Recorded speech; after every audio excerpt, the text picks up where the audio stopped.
नमस्कार साथियों, आपके अपने YouTube चैनल नर्सिंग में स्वागत है। एक बार फिर से प्यारी सी अपडेट के साथ नर्सिंग में आपका हार्दिक स्वागत करता है। साथियों, आज के इस वीडियो में एक बड़ा अपडेट लेके आए हैं। जो पढ़ने वाले स्टूडेंट हैं उनके लिए अपडेट अच्छा है। जो नहीं पढ़ने वाले हैं या पैसे देकर काम करते हैं या कैसे भी काम करते हैं उनके लिए यह घटिया अपडेट है। तो क्या है अच्छी और क्या है बुरी, दोनों अपडेट इस वीडियो में देने वाले हैं। इस वीडियो में एनएचएम स्टाफ नर्स की भर्ती आई थी।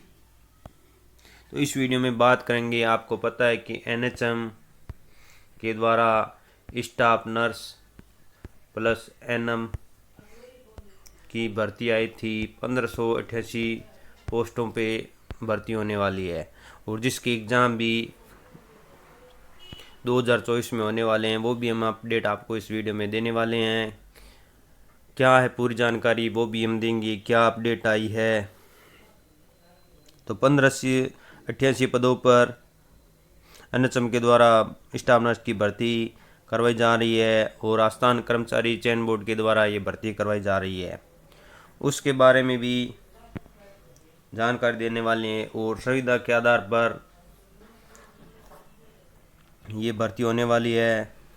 तो राजस्थान कर्मचारी चयन बोर्ड के द्वारा एक नया अपडेट जारी किया है। क्या है जाने पूरी जानकारी इस वीडियो में। उससे पहले आप मेरे लिए एक छोटा सा काम कर दीजिए, वीडियो को लाइक कर दीजिए, जिससे हमारा भी उत्साह बना रहे और हम नए नए अपडेट आपके लाते रहें। और अपने मित्रों को फेसबुक व्हाट्सएप पर शेयर ज़रूर करें, जिससे वो भी और स्टूडेंट भी इस जानकारी का लाभ उठा सकें। और सब्सक्राइब कर दीजिए, जिससे हर एक इन्फॉर्मेशन, कोई भी इन्फॉर्मेशन हम अपने चैनल पर डालें तो सबसे पहले आपको मिल सके। तो चलते हैं, क्या है पूरी अपडेट जानते हैं इस वीडियो में।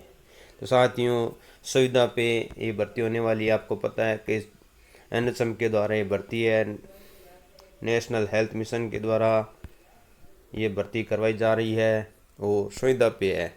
अजब का खेल है, सुविधा पे जो भर्ती हो रही है उसमें एग्ज़ाम हो रहा है और जो कॉन्ट्रैक्ट बेसिस पे जो परमानेंट भर्ती है बोनस अंक के आधार पर, वो बोनस अंक के आधार से हो रही है, तो मेरिट बेसिस से हो रही है। अजब का खेल है। चलते हैं, क्या है पूरी अपडेट। तो राजस्थान कर्मचारी चयन बोर्ड के द्वारा ये भर्ती निकाली है। 19/12 को एक संशोधित विज्ञप्ति जारी की थी और ये क्रमांक है भर्ती के संशोधित विज्ञप्ति है। बोर्ड द्वारा भविष्य में आयोजित की जाने वाली सभी वस्तुनिष्ठ परीक्षाओं में किसी प्रश्न का उत्तर नहीं दिए जाने के संबंध में अभ्यर्थी से पुष्टि करवाए जाने हेतु OMR उत्तर पत्रक में 5 विकल्प दिए जाने हेतु दिनांक 5/10/2023 को प्रेस नोट जारी किया जा चुका है। तो आपको पता है कि उन्होंने पहले ही 5/10/2023 को एक प्रेस नोट है वो जारी किया था। OMR सीट को लेकर 5वां विकल्प दिया जाएगा। अब जो भी उत्तर पत्रक होगा, उत्तर पुस्तिका होगी, तो उसमें पहले ABCD 4 ऑप्शन होते थे, लेकिन अब आपको एक 5वां ऑप्शन मिलेगा, वो होगा E। तो इसके बारे में हम आपको जानकारी देंगे कि E विकल्प को क्यों चुना गया है। और ABCD तो होते ही थे। तो बोर्ड द्वारा विभिन्न पदों की भर्ती के लिए वर्ष 2023 में जारी निम्नलिखित विज्ञापनों के क्रम में दिनांक तक परीक्षा का आयोजन नहीं किया गया है। तो ये भर्तियां संबंधित भर्तियां वो निकाली थी, जिसमें सूचना सहायक की सीधी भर्ती थी, कनिष्ठ लेखाकार, संविदा महिला स्वास्थ्यकर्ता एनएम की भर्ती है वो 2058 पदों पे है और 3/2023 6/7/2023 को इसका विज्ञापन है वो जारी हुआ था। और दूसरी भर्ती है सुविधा नर्स भर्ती, जो 1588 पदों पे है। 4/23 और 6/7/2023 को इसका नोटिफिकेशन निकला था, विज्ञापन निकला था। संगणक की है, कृषि पर्यवेक्षक की है, पशु परिचर की है। तो इसमें हम चर्चा करने वाले हैं एनएम और जीएनएम की जो स्टाफ नर्स की भर्ती निकली है उसके बारे में एनएसएम के द्वारा। फिर क्या उन्होंने कहा, अतः बोर्ड द्वारा किए गए निर्णय के अनुसार निम्नलिखित विशेष निर्देशों को उपयुक्त सभी विज्ञापनों में अंकित भर्ती परीक्षा सहित आगामी समस्त भर्तियों परीक्षा में लागू किया जाएगा। तो ये नया नियम है, लागू हो गया है। क्या है नियम नंबर पहला है, प्रत्येक प्रश्न के 5 विकल्प होंगे। तो साथियों, प्रत्येक प्रश्न में 5 विकल्प होंगे, ए बी सी डी और ई। ठीक है साथियों, तो ए बी सी डी ये 5 है वो विकल्प दिखाई देंगे आपको। पहले जो एग्ज़ाम होते थे उसमें ए बी सी डी 4 ही ऑप्शन होते थे, लेकिन अब आपको 5 ऑप्शन भी दिखाई देगा। तो ई का मतलब क्या होता है और 5 ऑप्शन क्यों दिया गया है उसके बारे में बताते हैं।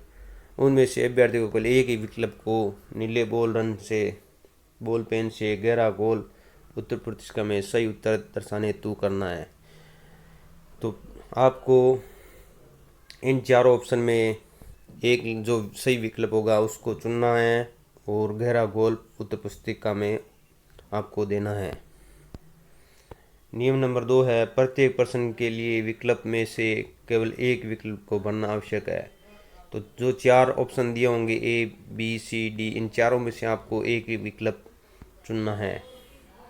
नियम नंबर 3 है, यदि अभ्यर्थी द्वारा किसी प्रश्न को हल नहीं किया है तो उसके लिए 5 विकल्प ई को गोला गहरा करना होगा। यदि 5 विकल्प में से किसी को भी गहरा नहीं किया जाता है तो ऐसे प्रत्येक प्रश्न के 1/3 अंक घटाए जाएंगे। तो जो 5वां विकल्प ई दिया है तो उसका जो 5वां विकल्प है उसको आपको गहरे गोले से ऐसे गहरा गोला करना होगा। और यदि 5 विकल्प में से आपने अगर एक भी नहीं भरा है, गहरा नहीं किया है, जैसे ऐसे खाली छोड़ दिया है, तो आपका 1/3 अंक है वो काटा जाएगा। नियम नंबर 4 है, प्रश्न पत्र हल करने के बाद अभ्यर्थी को यह सुनिश्चित करना होगा कि उसने प्रत्येक प्रश्न का एक गोला गहरा भर दिया है। इस हेतु निर्धारित समय के बाद अभ्यर्थी को 10 मिनट अतिरिक्त समय दिया जाएगा। तो उसके बाद आपको सुनिश्चित करना पड़ेगा कि आपने सारे ऑप्शन हैं, जैसे 100 क्वेश्चन आए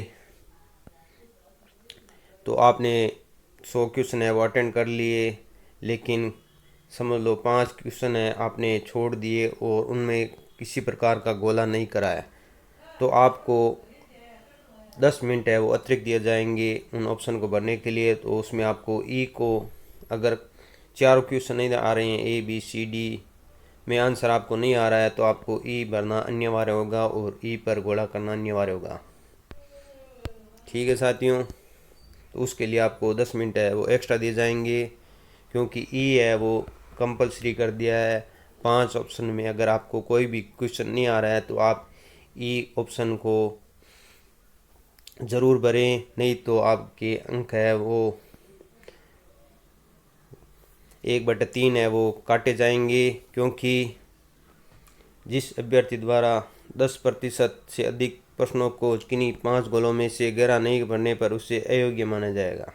जैसे E B C D E भरा है और इनमें से अगर आपने 100 में से समझ लो आपने 90 क्वेश्चन कर दिए और 10 क्वेश्चन छोड़ दिए, और 10 क्वेश्चन में आपने अगर 10% होता है, अगर ई पर गोला नहीं किया है ऐसे, तो आपका